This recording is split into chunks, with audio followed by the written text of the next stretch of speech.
In the fall of 1992, an entire nation held its breath. For the first time in history, Canada had a team on baseball's biggest stage, the Toronto Blue Jays, standing one step away from immortality. As the lights of the World Series shone north of the border, a country that had never claimed America's game as its own suddenly came alive, united behind one team chasing history. Before the season began, the Blue Jays signed starting pitcher Jack Morris to a 2-year free agent deal worth $10.85 million on December 18, 1991. He was coming off a World Series MVP run with Minnesota.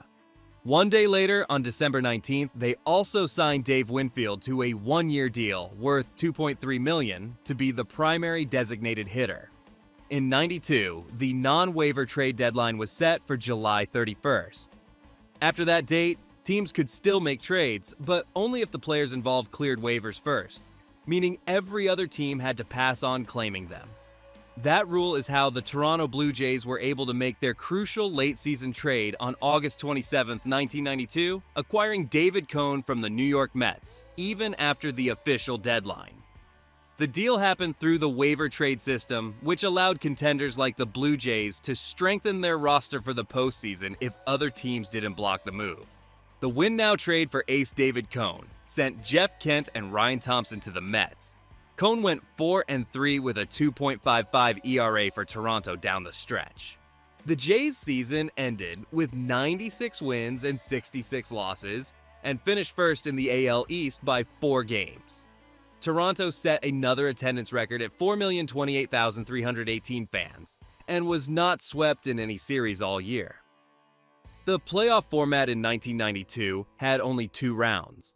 Each league had 2 divisions, East and West. Division winners met in a best-of-7 league championship series, or LCS. Winners advanced to the best-of-7 World Series. There was no division series or wild card yet. That arrived in 1995. You needed 4 wins to take the LCS and 4 wins to take the World Series. To win the American League, Toronto defeated the Oakland Athletics 4-2 in the ALCS. The defining moment was Game 4 in Oakland when Roberto Alomar hit a game-tying 2-run homer off of the mighty Dennis Eckersley in the 9th. Toronto won 7-6 in 11 innings and took control of the series. Alomar was named ALCS MVP.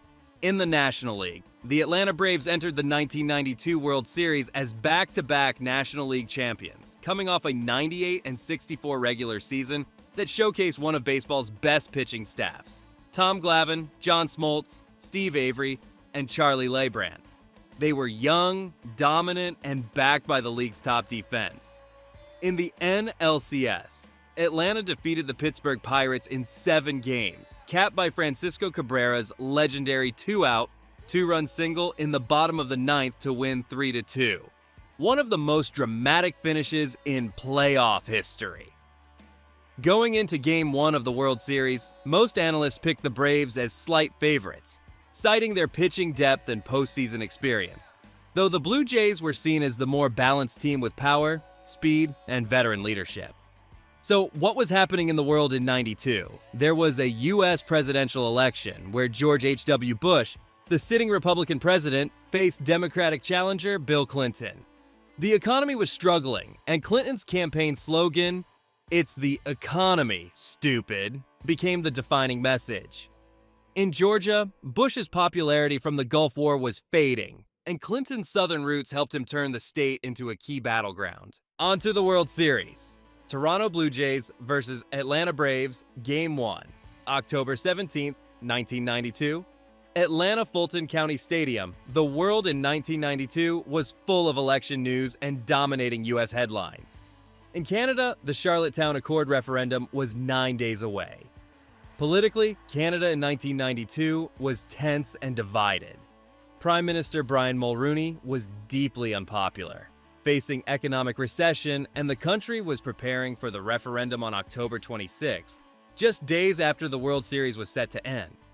As the Blue Jays played for the championship, many Canadians found the World Series to be a unifying and uplifting distraction from the country's intense political climate and uncertainty about its future.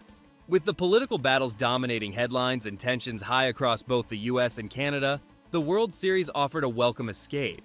a chance for fans to set politics aside and lose themselves in the drama of championship baseball. On the field, Tom Glavine outdueled Jack Morris. Atlanta wins Game 1 3-1. Game 2, October 18, 1992. Atlanta Fulton County Stadium, dual sports star Deion Sanders was a major storyline this October. After juggling a career in both the NFL and MLB, he would go on to bat .533 in the series. Toronto trailed late until Ed Sprague pinch hit a go-ahead two-run homer in the ninth off of Jeff Reardon. Blue Jays win Game 2 5-4, evening the series. Game 3, October 20th, 1992, Sky Dome in Toronto, the first World Series game in Canada. Canada was focused on the Charlottetown vote just 1 week away, and the series brought global attention to Toronto in that week. In the fourth inning, Atlanta had runners on first and second when David Justice hit a deep drive to center field. Devon White sprinted straight back toward the wall, timed his leap perfectly, and made an incredible over-the-shoulder catch just before crashing into the fence. One of the most spectacular defensive plays in World Series history. As White turned and fired the ball back toward the infield, chaos broke out on the base paths. Terry Pendleton, who had been on first base, had rounded past Deion Sanders between second and third, resulting in an automatic out for passing a runner. The relay came into John Olerud at first base, who stepped on the bag, unaware that Pendleton had already been called out, and then threw across the diamond to Kelly Gruber at third base. Gruber chased Sanders back towards second and made a diving tag, just clipping his heel right before he reached the bag, which would have completed a triple play. However, umpire Bob Davidson missed the tag and called Sanders safe, and the play stood. No big deal, Bob. It only would have been the second triple play in World Series history. Still, the sequence became an instant classic, perfectly capturing the Blue Jays' elite defense and the chaos of that tense Game 3 in front of a roaring Canadian crowd. Toronto later walked it off on a Candy Maldonado single, winning Game 3, 3-2. Game 4, October 21st, 1992, Sky Dome in Toronto. Jimmy Key outpitched Tom Glavine in a fast, tense game. Toronto wins Game 4, 2-1 to lead the series 3-1. Game 5, October 22nd, 1992, Sky Dome in Toronto. Atlanta stayed alive behind John Smoltz with a 7-2 win, sending the series back to Georgia. Game 6, October 24th, 1992, Atlanta Fulton County Stadium. World backdrop stayed political in North America. The U.S. election was 10 days away. On the field, Pat Borders continued a hot series that would earn him World Series MVP with a .455 average in the series. After 9 innings, it was tied 2-2.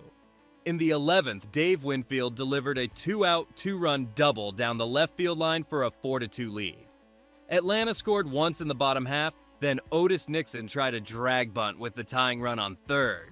Mike Timlin pounced, threw to Joe Carter at first base, and recorded the final out. Toronto won 4-3, taking the series 4-2 and becoming the first Canadian team to win the World Series. Excited yet, Toronto? More on the way as I recap the '93 World Series next. Give us a like and subscribe, and I'll see you there.